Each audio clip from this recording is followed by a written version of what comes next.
Bismillahirrahmanirrahim. Assalamualaikum warahmatullahi wabarakatuh. Bertemu lagi bersama Cikgu Ina Sarina. Pada hari ini kita akan bincangkan topik kemahiran belajar. Kalau sebelum ni kita telah belajar kemahiran membaca. Untuk hari ini pengurusan masa, kemahiran pengurusan masa. Pelajar-pelajar yang cikgu kasihi sekalian, pengurusan masa adalah bagaimana kita menguruskan masa dengan berkesan. Berkesan bermaksud masa yang kita ada diuruskan dengan berkualiti.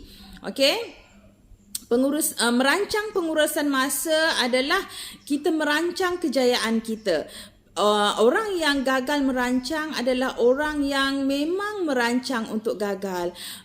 Oleh itu anak-anak pelajar yang cikgu kasih sekalian, cikgu yakin semua pelajar ingin berjaya. Jadi mulakan kejayaan anda dengan merancang masa yang ada. Setiap daripada kita mempunyai masa yang sama banyak.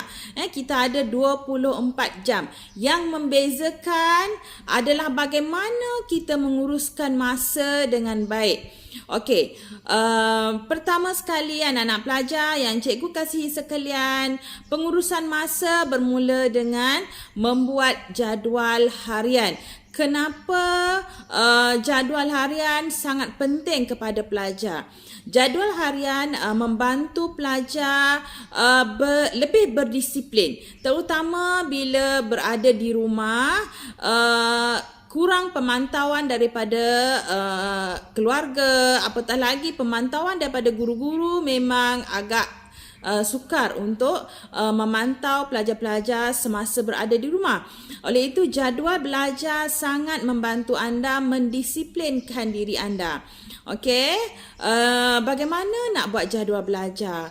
Jadual belajar bermula seawal pagi. Seawal anda bangun, itulah bermula jadual belajar anda.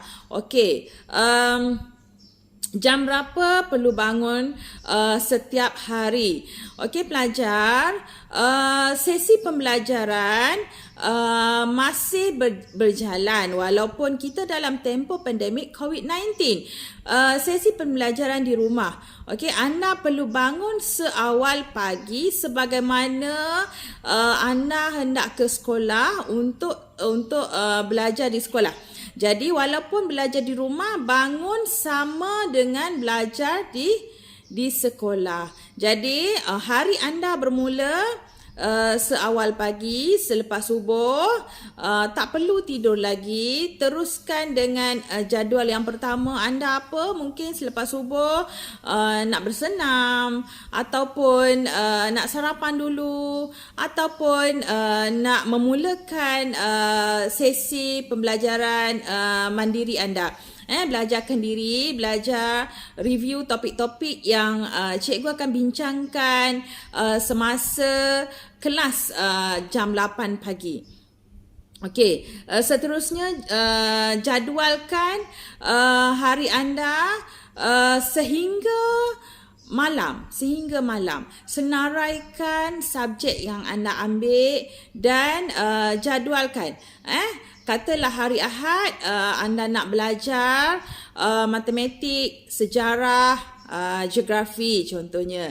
Jadi susun jadual anda, nak belajar sejarah pukul berapa, nak belajar geografi pukul berapa, nak belajar bahasa Melayu pukul berapa. Okey, tempoh masa untuk anda laksanakan setiap mata pelajaran lebih kurang 1 jam. 1 jam supaya anda tidak terlalu boring. Kalau kata kita belajar bahasa Melayu sehari penuh, hari tu belajar bahasa Melayu je, jadi anda akan boring. Jadi sesuaikan dengan mata pelajaran yang anda ambil. Katalah satu hari 3 subjek. Belajar di sini bukan kelas PDPR. Ya pelajar-pelajar, jadual PDPR telah dijadualkan oleh pihak sekolah. Jadual yang cikgu maksudkan adalah jadual kendiri. Jadual aktiviti anda sehari-hari semasa berada di rumah sepanjang tempoh PDPR berlangsung. Okey, seterusnya pelajar juga perlu senaraikan perkara yang ingin laksanakan pada hari tersebut. Contohnya, okey, bangun pagi senaraikan. Hari ini aku nak buat apa? Hari ini ada subjek apa? Kelas PDPR, kelas online ada subjek apa? Kemudian apa lagi yang perlu kita buat? Katalah adik hari ini ada Google Meet dengan rakan-rakan untuk perbincangan, ataupun ada siaran TV, didik TV, kan? Jadi senaraikan apa aktiviti yang kita nak laksanakan pada hari tersebut. Yang ketiga, tetapkan matlamat. Jelaskan matlamat anda pada hari tersebut. Contohnya, hari ini nak belajar sains. Aku mesti faham bab yang aku nak belajar. Aku mesti siapkan semua homework pada hari ini. Okey? Tetapkan matlamat. Ataupun matlamatnya, setiap hari aku nak bangun seawal pagi. Biar kita bercita-cita untuk bangun awal, untuk meneruskan hari kita pada sepagi yang boleh. Sebab orang yang beraktiviti di pagi hari lebih segar, lebih banyak masa yang ada yang boleh dimanfaatkan. Okey, seterusnya tetapkan had masa. Tetapkan had masa. Tetapkan had masa. Contoh, setiap jadual PDPR dia ada masa dia, kan?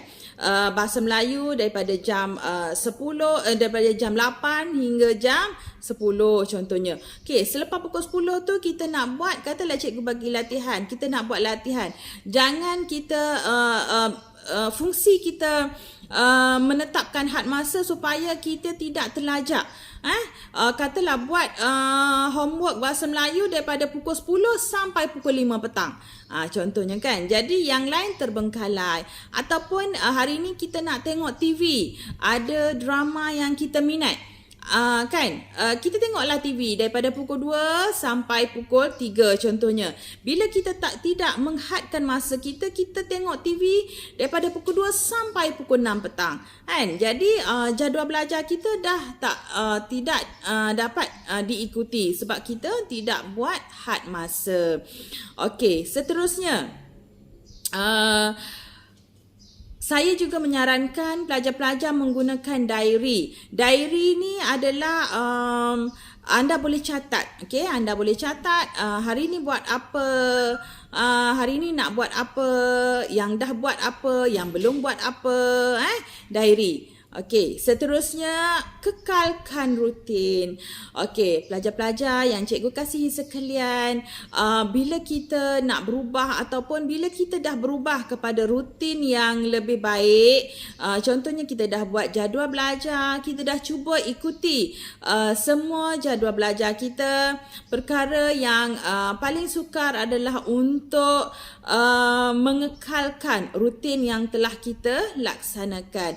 Jadi keazaman yang tinggi sangat-sangat penting agar anda terus melaksanakan jadual belajar yang telah anda sendiri buat. Okey. Seterusnya, kekalkan rutin tadi. Yang ke-8, simpan tugasan anda di satu tempat. Maksud di sini adalah bila anda dah buat kerja sekolah ataupun dah buat tugasan, letakkan tugasan anda di satu tempat. Jangan yang tugasan bahasa Melayu duduk depan TV, tugasan matematik duduk dalam bilik, tugasan bahasa Inggeris duduk kat dapur. Bila tidak ada tempat yang kita kata yang sesuai untuk belajar, bila nak belajar balik nak kena cari buku, nak kena cari mana homework anda letakkan. Jadi letakkan tugasan anda di satu tempat yang lebih baik, tempat belajar anda yang sesuai. Okey, seterusnya, jangan lengahkan kerja, tugasan. Bila dapat kerja rumah ataupun cikgu beri tugasan, terus buat. Anak-anak pelajar menangguhkan tugasan ataupun menangguhkan homework adalah perkara yang sangat-sangat merugikan anda, sebab bila homework itu disimpan, dia akan jadi makin banyak. Dan bila anda nak buat, bila tengok homework banyak, anda akan rasa stres, anda akan rasa tertekan.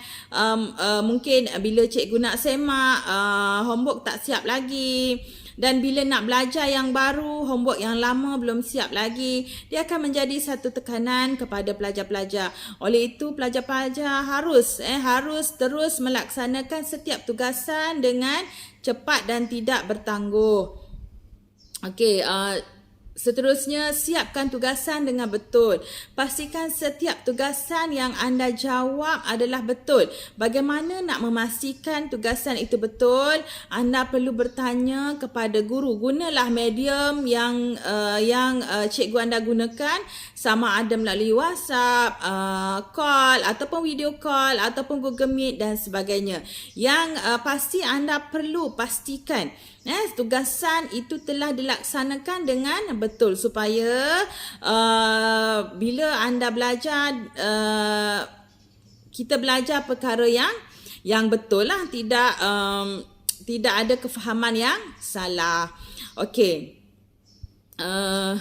Pelajar-pelajar yang cikgu kasihi sekalian, hasil daripada pengurusan masa yang baik akan memberikan kita lebih terurus, akan memberikan kita lebih terurus, produktif, dan kita dalam keadaan gembira, dan tidak ada beban, stres, tidak tertekan, sebab masa kita telah terurus dari awal pagi sehinggalah malam. Okey, anak-anak pelajar, cikgu doakan urus masa dengan berkesan, sebab masa adalah tanggungjawab anda. Pengurusan masa yang berkesan mencerminkan sejauh mana anda berusaha untuk berjaya. Okey, so daripada cikgu, selamat menguruskan masa dengan baik. Semoga hari anda lebih gembira. Sekian, terima kasih.